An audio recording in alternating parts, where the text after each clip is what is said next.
About telling us about a few of your pieces that you have on exhibit. Hey Jack, it's good to see you at the gallery. Really great to be at the Coast Highway Art Collective with my friend Sara Costello, who I'm showing with. And so I got a kind of a different collection this year. I've created some pieces, you know, using abalone, but I've also using a heavier gauge wire and silver beads that I was gifted by my mom that she collected traveling all over the world. So I have beads from Thailand, beads from Bali, China, just like some really amazing, India, some really amazing pieces.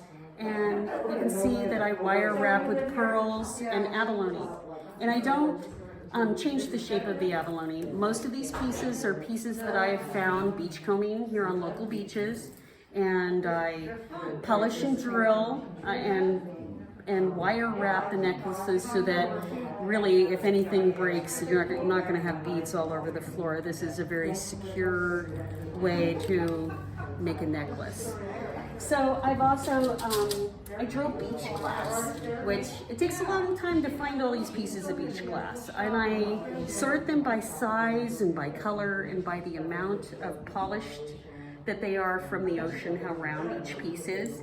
And I have a drill press, a small ladies drill press, and I drill the pieces and then again, you know, find a fabulous piece of abalone and wire wrap the pieces. So this new collection, I'm really proud of. Here's a piece, it's kind of a major piece here. I think that there's probably about 80 pieces of beach glass in this necklace.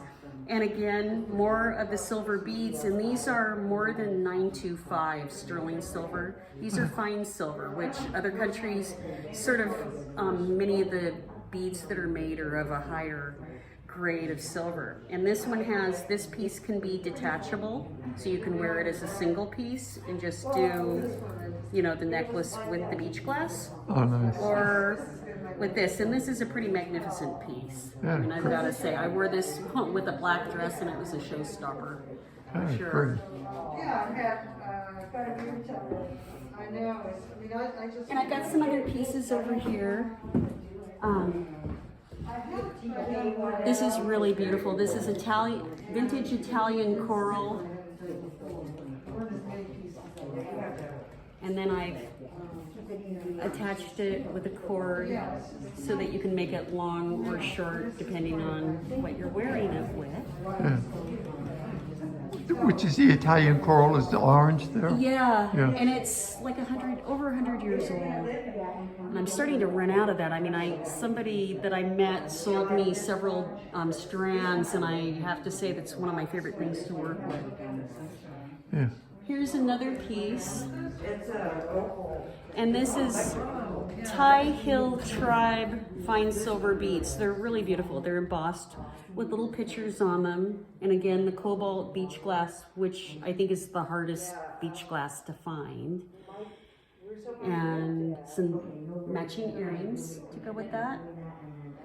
And I feel so lucky to live in a place where the thing I love to do most, beachcombing and collecting, sort of opened up this door for me to make beautiful things. And I'm inspired a lot by fine jewelry, like Louis Vuitton, Dior, Tiffany, all these different people that make great jewelry. And what I try to do is with natural materials, do a reproduction instead of diamonds and gemstones and gold or whatever, and do it with things that I find to create the same style or the same design, and it's been really fun. I have to say the pieces are really changing a lot. Now here's, I also do gemstones. So here I'm doing, fine quality amethyst and labradorite with the abalone 14 karat gold fill wire wrap.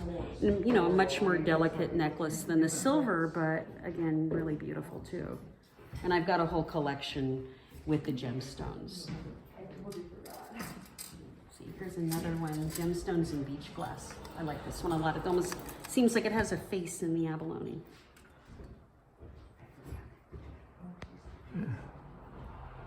And this is citrine, abalone, and beach glass. Good.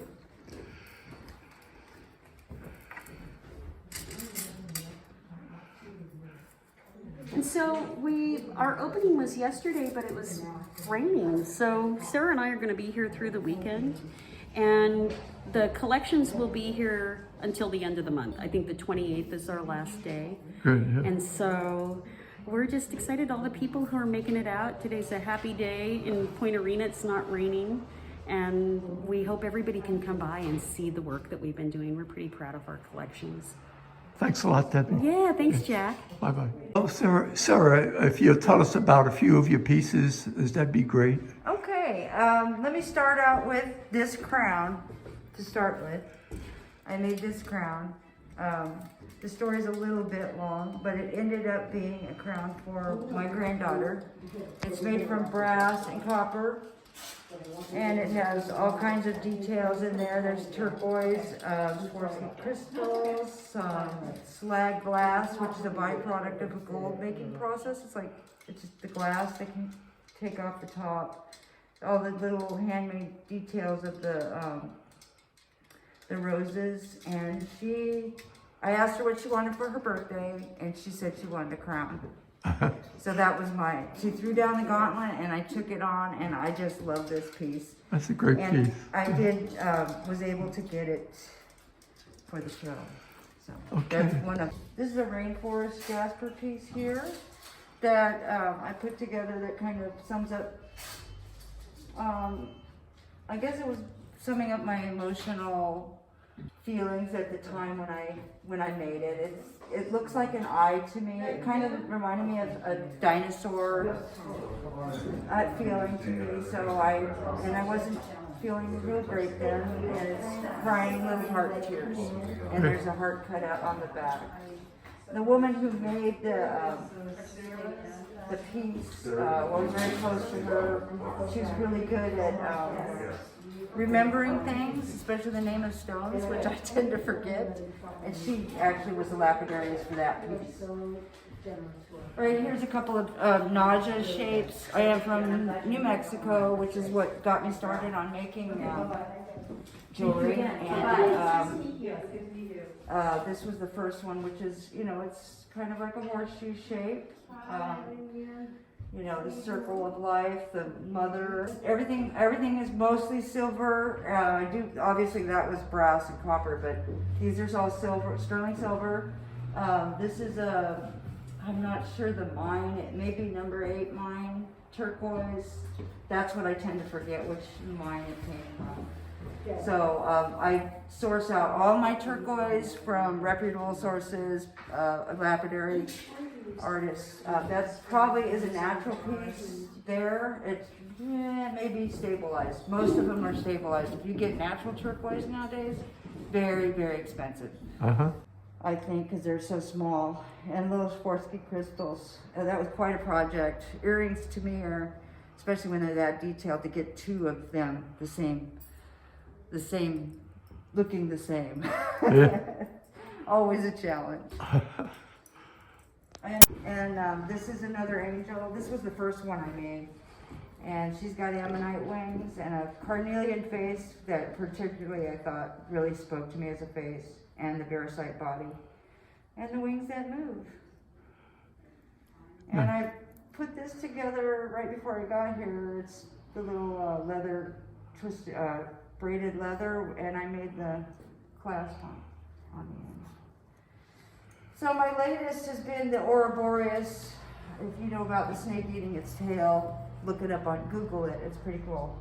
So this was a tufa cast piece. I do tufa cast in my home, which is volcanic ash, and you have to carve it.